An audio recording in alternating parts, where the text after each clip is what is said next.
Talking about Manifest Destiny and the Oregon Trail. So the first off is agree or disagree. This is a map right here in red of Mexico. So this is a map of Mexico. This is the way that Mexico used to look before we took a lot of territory away. Agree or disagree. This is a map of the United States. So yes, this is a map of the United States in 1816. Which part do you think was owned by the United States at the time?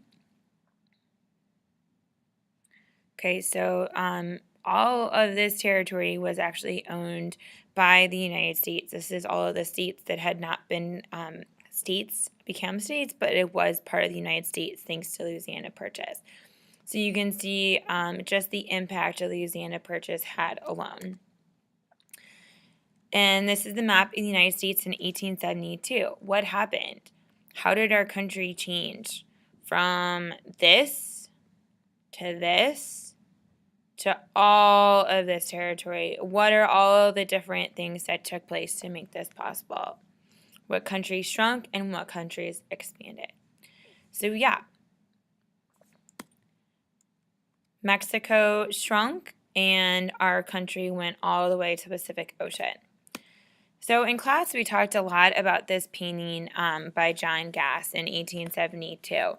This is a representation and symbolic painting. It's not actual truth.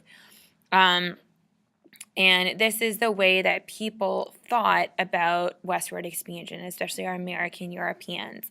They use a combination of symbols, of colors. I'm sure you could pick out things like how this is the air quotes light side, the side of a country that the painter and other American Europeans thought of as peaceful, as civilized, quote quotes. And then in this side is kind of that darker side, which sometimes darker colors in European culture can mean more that evil or unknown or dangerous. In this way, you can really see how this painting, this dark side, is attributed to the buffalo and to our original Americans who are portrayed as people afraid, quote quotes, of this lady and all of the settlers, and possibly kind of afraid, quote quotes, of the quote quote civilization time period. You can see other things that kind of clue us in that this is the time period of westward expansion. You see our pioneer wagons. You see the stagecoach, which is another way that people a little bit later could get. You see our trains as they are moving westward. She has technology in her hands, the telegraph lines. She has a book, which could be the book of knowledge. It could be a Bible. It could be any of those things. So those are all ways in which you can kind of start to see the ways that our attitudes.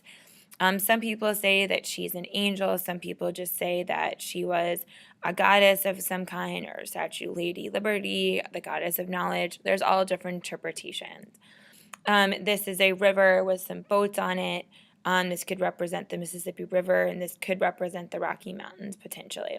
And they're all moving in the same direction. So, Manifest Destiny is this idea that America's destiny and responsibility is to control all of North America because it was, quote, quote, God's plan. So they really believed in that Christian faith and really thought of that as that way. So the United States, what would they gain from spreading west? There are three different things that they would gain: political, economic, and social. Political is our government, economic, money, and social is personal. So first off, we gain a ton of new states by spreading west, fighting 3 wars, and signing at least 4 treaties. Lots of different states. All right, so we purchased Florida in 1890 after we had removed some of the Seminoles. We fought the Texas Revolution and gained a majority of Texas from that in 1845 officially. We fought the Mexican War to gain this green territory right here, and that ended in 1848.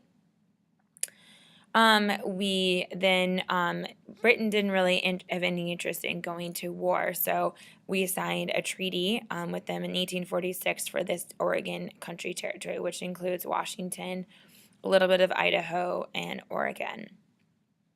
So you can kind of see the way our country started off here, and then here, and then here, and then expanded all the way this contiguous 48 states. Okay, so why, what about the Oregon Trail and spreading west? How does that help us? So it was a chance to farm and make money from the crops. So when you're writing down your notes, you're going to focus on this phrase. It's the chance to farm and make money. Also, you could be like the Hanley family and make tools or make another craft and sell it to the people. So you can think about all the different ways that people make money.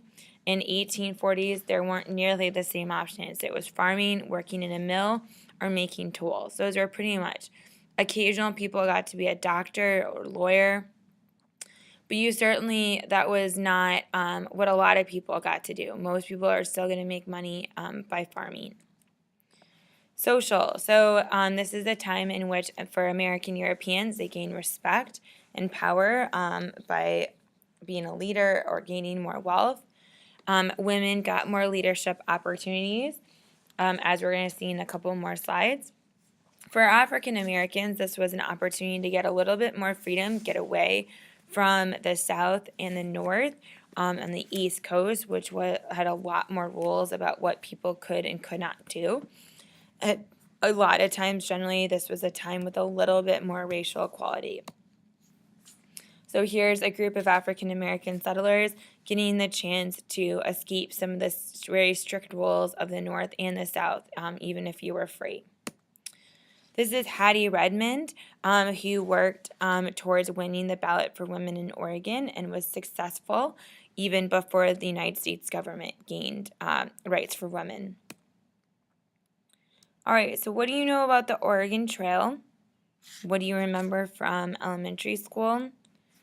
Is it things like pioneering, things like surviving the diseases like dysentery or cholera, having to move your wagon 10 to 12 miles a day, whether it's, you were pulled by a team of oxen?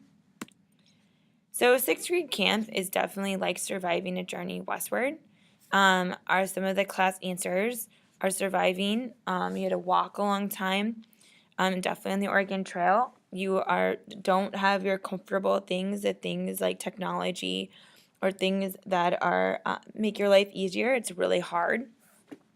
You're not going to be eating fancy food. You're going to be eating survival. You can only carry so much food. Geography is going to have challenges. The rocks, the weather, crossing rivers could be dangerous, especially with a wagon. You're always on the move and no playtime or very downtime. And again, you're on a really strict schedule. You just start really early in the morning. You're not going to get a lot of food, and you're definitely not going to be super comfortable sleeping. So these are the different trails that we can say were westward. One of them, Trail of Tears, we're going to talk about later, was not a choice by people. But the Santa Fe Trail, the California Trail, and the Oregon Trail were three trails where people had the opportunity to move west for a better life. So the Oregon Trail, our 5 W's is always a good place to start, and families of American Europeans and a few free African Americans who were moving to Oregon and California for a better life and the opportunity to make money during the 1840s. Okay, so how did Trails West affect others? Original Americans lost their land, got killed, and pushed people onto reservations. Some states allowed slavery, so pioneers brought their enslaved people with them and spread slavery further west. That state is really New Mexico, Utah, and Texas. California enslaved original Americans, but that's later in the gold rush. Some African Americans were able to get some freedom, so that definitely was a plus. Mexicans were not often treated with respect, even though they were also in the land before the New European and European American settlers. So that was a big bummer for them. And this is a really nice illustration that you can see that will help show you just the animated version.